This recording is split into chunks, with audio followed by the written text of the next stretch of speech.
No. Hey y'all, this is Kid Fury. And this is Crystal. Of The Read, and you are tuned into KBU TV, where, one more time, this is what's called a drop. Did you know what? Gotcha. Oh, I thought it was more class. Let's wrap this, let's do this one more. Where class meets ass. That's what I thought. Hey y'all. Hey y'all, this is Kid Fury. This is Crystal.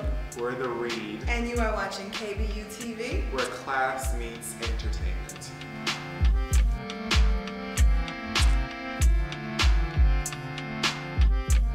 Hey guys, it's Kim A here with KBU University, and I'm here with Shaka Khan and Rufus. Hey.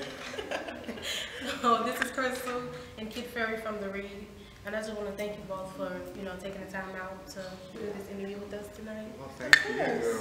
And I enjoyed the show. I think it was awesome. I have to say, like, following you guys on Twitter and stuff like that. You got this. I really thought that you were like quiet. I really don't know you, but it just seemed like you're so quiet from Twitter. And it just seemed like he's like very loud and the Beyonce of the group and stuff like that. The Beyonce of the group. And, I will take it. Yeah, it's a good compliment. This bitch. Hey, Kelly. Hey. Oh, are you mad? Because I mean, Kelly has No, checks. Kelly is gorgeous. Kelly is paid, Yeah, she is so paid. I'll take it. It wasn't It's a win. shade. And she can go out to the store and not get a Kelly's the one who gets acknowledged the most out of all of the pastors. Like, Is it opposite? I'm Kelly not will call mad. Beyonce and she'll pick up the phone. I love being That's Kelly. what I'm saying. Anyway. I have no issue being Kelly. Kelly knows what happened in the elevator. Oh, So. okay. You see why I love them? And my first question for you all is: I know that you all met on Twitter, and you established your relationship from Twitter and stuff like that. Do you think that like it's possible for people to make strong connections and stuff like that from social network without people? A lot of people use the word network a lot loosely. Like, oh, I want to network with you, I want to network with you. In reality, it's just like a one-handed thing. They just want to take something. Yeah. So do you think it's possible to build real relationships from social media? Absolutely. Yeah, it's definitely possible. I just think you have to be able to sort through the people who are just not really about business. A lot of people just kind of want to be near you or want to be able to say that they know you and they're not really interested in doing any work. So you have to be able to ascertain who is really about their business and who isn't. But I definitely think it's possible to create strong relationships, business-wise and personal, with people that you meet online. You just gotta, Yeah, social media is just kind of like a foot in the door, I guess, of meeting people. There's so many different people that you can meet on the Twitters and Tumblrs and Instagrams and all of that. But like building friendships or building work relationships, it kind of has to start off of social media. Like you have to actually build relationships because you only see one side of people, the sides that they want you to see on social network sites and stuff. So you can, it's absolutely possible to build like great relationships with people through social media. Just I guess you have to put in the effort afterwards, to really build a connection with them. It's just kind of like a way to maybe meet new friends. Okay.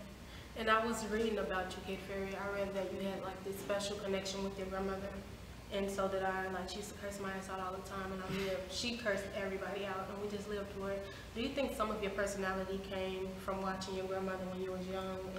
I think that it had a lot to do with my grandmother. Actually, she's like extremely funny, but she doesn't know how funny she is because she's not trying to be funny. Yeah. She's not telling jokes, but just the way that she's the most blatant, blunt person that I've ever met, and she won't necessarily say things trying to offend you, but like if you comment your hair looks crazy, she will be the first, maybe only person to tell you that your hair looks crazy. But she won't say it in like a really shady way. She'll say it in the funniest way possible, and it's extra funny because she means it. Like it's not like a joke. So I think that watching her a lot of times, I think that may have built up my like shade.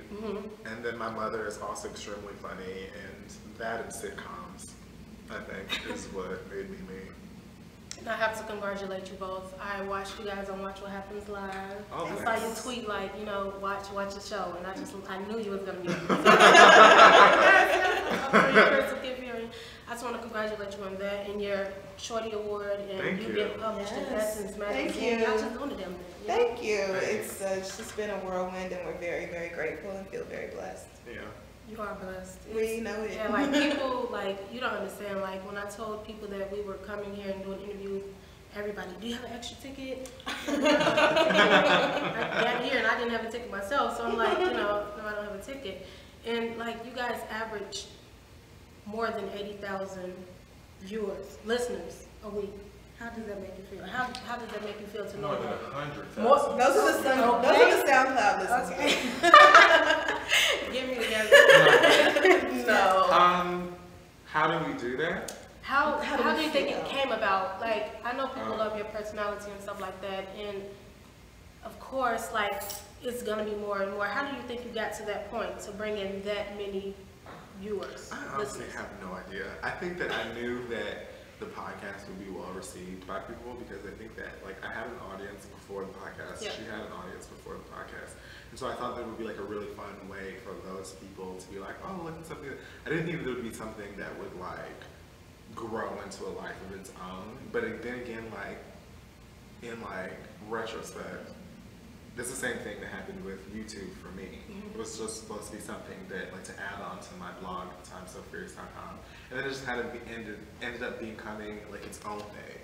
So I think that's the same thing that happened with Read. For the life of me, still, it's hard to process some of the stuff that happens, like people driving from all of these cities to come and see a show and stuff. It's amazing, but I always take time to thank God and just be extremely grateful for it, even if I don't know how to process it right away. I think the show's success comes from us being able to kind of find a middle ground in what people are interested in. Like there's aspects of the show that are funny, but it's not just a strictly comedy show. And then there are aspects of it that are very serious and about real issues that affect, specifically Black people. But it's not, some kind of preachy, all, social justice kind of show either. It's right in the middle between comedy and things that matter. And so I think that blend of it is what attracts such a diverse audience and kind of keeps people coming back. Yeah, we try to make people, like the whole point is to have fun and make people laugh and make people feel included, but we also like to use it as a platform to say things that people aren't necessarily saying that should be said, and to take time out to acknowledge things that nobody's acknowledging. So it's cool to have fun and laugh, but it's also really cool to take certain things like the Trayvon Martin case and all these like Black excellence, all those things that we feel like should really have a spotlight and then don't get it. So when we do have those serious moments, that's what that is. But really, the whole point is really to have fun and laugh. My last question, it's not really a question, I just have to tell you all that you guys are like my scapegoat. Like if I'm having a bad day, I have to turn on, it's either you guys or the Scorpion Show. Okay. You guys like make my day every time. Like I literally like turn you guys on every time something's going on. You just gotta, you wanna get away. Yeah. And for me it's headphones over humans, so. Oh, I like that. I love that. I like so that just too. tune it out. I feel the same way. Yeah, definitely. I love to just put headphones on. Yeah, it's I get really that. cool that people feel that way, because like again, we didn't really know what. You knew. No, like I mean, I knew that people, knew. like a certain amount of people would like enjoy it and tune in. But I like when people say things like, oh, you get me through my transit. We've had like, I busted out in tears in Detroit because two of the girls actually said that their moms had passed away really recently, and the show helps them cope with that. And so it's like, it kind of puts things in perspective for you, because really we're just two friends talking like we always talk and having a good time. But getting to like interact with people and seeing that it affects them in a way that we may not be aware of, that's really like humbling and really cool. I just want to thank you all again, and I want to congratulate you again. I look forward to seeing where you guys go. You've come so far within a year. It's crazy. Thank you so Look much. at Beyonce. What she doing? She will Yes. do it. The Beyonce power of comes Blue through every Ivy. time. Every time. So thank you all. This is Kid Fury. This is Crystal from The Read. And the show's